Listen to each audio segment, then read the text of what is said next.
babies, parentless birth, and sex change, transgenderism.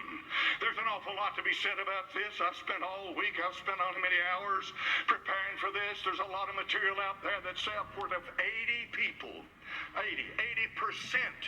of the people who have a sex change operation regret it later on.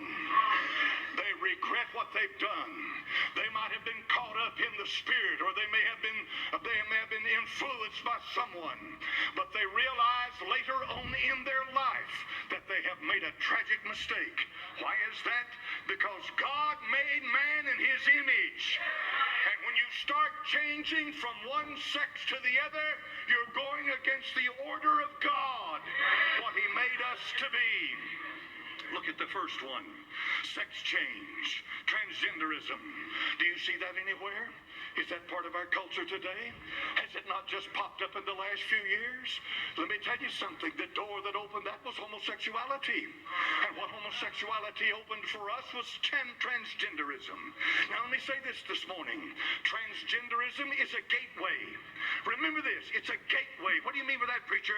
Once you've accepted transgenderism, you're going to open the gate for all that comes with it. That's how it works. First they give you a little bit, then they follow it more, and then the gate opens wide. And the gate is opening wide in this country. And CRISPR-Cas9 is what they use for designer babies. A lot of folks never heard of it before. What they're doing is editing the genetic code, the DNA of all human beings. You have a DNA.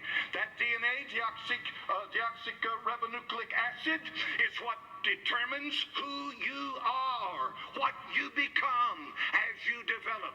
And I'm going to tell you something right now. By just a simple cursory study of DNA, it establishes me that there's one God. He's the creator of everything.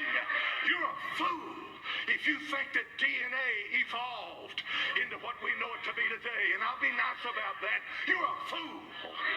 You think you've got an IQ. You think you're smart. Look, friend, there is no way that DNA could have evolved. There is a mind behind it. There is intelligence there that is beyond human capability. God created man in his